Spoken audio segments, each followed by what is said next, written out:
এবার জ্বর এলো, বাচ্চার অ্যান্টিবডি ফাইট করলো, ম্যাক্সিমাম বাচ্চার 2 দিনের মাথায় 3 দিনের মাথায় ভাইরাল জ্বর কমে যায় জাস্ট উইথ প্যারাসিটামল, আর কিচ্ছু না।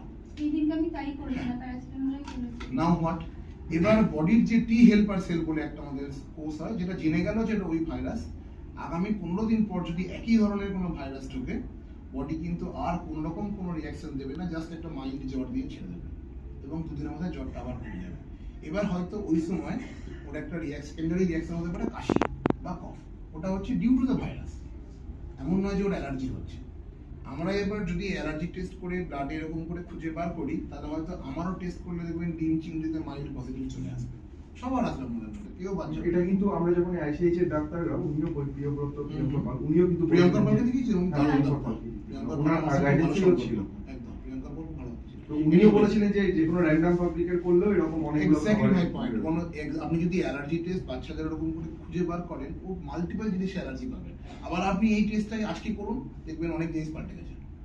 ঠিক আছে, তো অ্যাকচুয়ালি বাচ্চাদের অ্যালার্জি টেস্টের মধ্যে পার্টিকুলারলি ব্লাডে তো 1 নম্বর করি না আমি। আর বাচ্চাদের 8 বছর বয়স অবধি বডি হচ্ছে মোল্ডিং বডি, ও বডি এখন ডিফারেন্ট ভাইরাসকে আগমন দেখবে, ইনফেকশন হবে, জ্বর হবে। একটা বাচ্চা বছরে 20 বার অবধি জ্বর হতে পারে, and that is very normal. কারণ বাচ্চার ভাইরাস ঢুকছে, বাচ্চা ভাইরাসকে চিনছে, রিঅ্যাকশন একটাই, ফিভার। এটা দিয়ে ভয় পেয়ে যাওয়ার কোনো কারণ নেই। ও স্কুলে যাচ্ছে, 500টা বন্ধুর সঙ্গে মিশছে, প্রত্যেক বন্ধু ডিফারেন্ট ঠান্ডা লেগে বসে আছে, ওখান থেকে জ্বর চলে আসছে।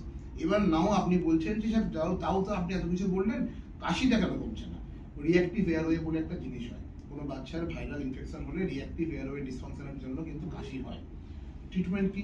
আমি আপনাকে যেটা বলবো, ওই এত হাই ডোজ স্টেরয়েড, সিম্বিকট 160 বলুন বা যেগুলো দিচ্ছে এখন 80 চলছে, হ্যাঁ, দেওয়ার কোনো প্রয়োজন নেই। ওকে একদম পেডিয়াট্রিক ডোজেজে লিভোলিন 0.3 প্লাস বোডেকর্ড 0.5 মিশিয়ে নেবুলাইজ করুন। যদি ও নেবুলাইজার নিতে ভয় পায়, বেশি করে আওয়াজ করে, হ্যাঁ, ওটা দিয়ে ইনহেলার দিলেও হবে, ঠিক আছে। এবং ওইটা আপনি ফলো করুন এখন দিনে 2 বার করে, অ্যালং উইথ সাম মেডিসিনস, যেটা ওর বডি ইমিউনিটিকে বুস্ট আপ করবে।